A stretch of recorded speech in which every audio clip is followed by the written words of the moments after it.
Carney said, we have to play to win. We have, to make sacrifices. It's all these little things. Where's the substance? I want to know what is going to be in the budget. When you talk to me, don't tell me we got to play to win. We got to stick together. We got to look at new trading partners. Canada, there you go. See, those are great examples. That's just fluff. This is the kind of shit, by the way, I used to tell my investors whenever I had bad news. I would try to fluff them up with some big fucking words that mean nothing. I know the trick, but that's what he's doing to us. He's fluffing us. What is the substance? Give us the meat and bones here. I mean, the meat and potatoes here. We're so broke, we're living off of bones. But yeah, what's going on? So anyways, what I'm trying to say ultimately is when you listen to Carney speak, try to decipher where is the substance, the value in the message, and you realize they're all filler words, they're all fluffy words. They're the kinds of words you hear from these internet gurus. You know, the guys that sell you these fucking courses like Tai Lopez or like Shelby Sapp, all these like honestly fucking scammers that just recycle free stuff online and charge you $4,000 for it per course.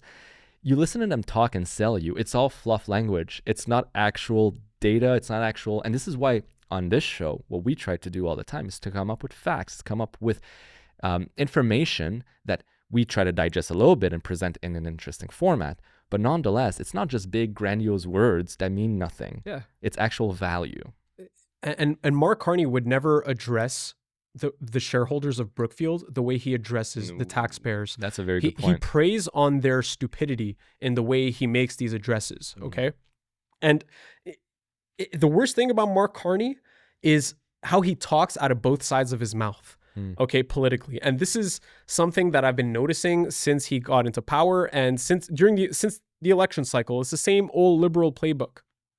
For example, on one side, he says, we're going to build the strongest economy in the G7, right? Campaign promise. We're going to build the strongest economy in the G7. And on the other side, he says, we're going to take climate action to reduce emissions. So you can't reduce emissions. You can't grow an economy without producing emissions. You can't grow businesses without producing emissions. And if you talk to any serious business owner or business person, rather, if you talk to any serious business person or an engineer, they will tell you the same thing. Yeah. It doesn't make sense to reduce emissions while growing the economy. Right. How are we going to do that with our technology? But another good one that they do all the time is when they say, we will make housing affordable without dropping the price of homes. Yeah.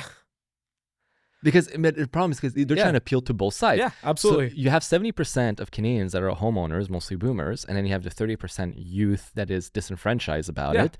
And they don't want votes from both. Yeah, the boomers obviously don't want housing to go down because probably most of their retirement is in their fucking home, right? Their equity, their net worth is pretty much tied to their primary residence.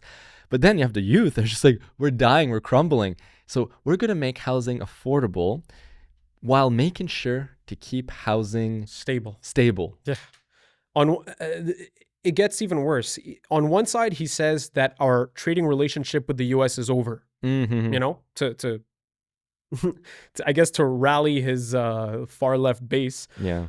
And then he says we have and then on the other side he says we have the best trade deal with the U.S. That was a funny one. It's ridiculous. And then because on that topic, on top of that, I'm so sorry. On top of that, he tells Trump that Canada will invest in the U.S. and invest more in the U.S. in the years to come. Yeah, but he also says, for example, that now Canada has to divest from the U.S. and is looking to create bonds with Asian nations instead. It's just the flip.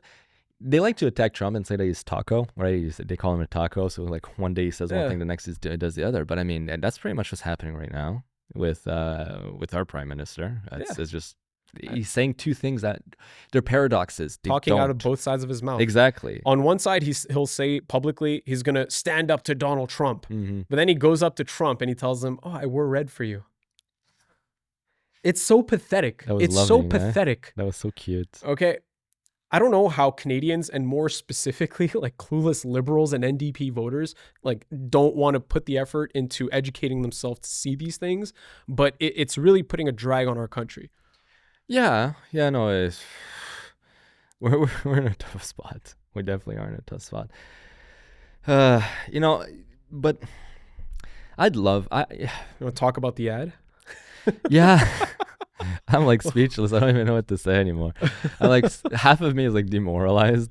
I know. That's what I told you. What the tax scam is gonna kill your vibe, bro. Like fucking, I'm demoralized. That Yuri Gorbachev there was Bezmenov. Bezmenov. Yeah, oh He my was right. He's right. I'm demoralized. 40 years ago. I know. Well, okay. Let's try to make the next segment a little bit more fun. Okay.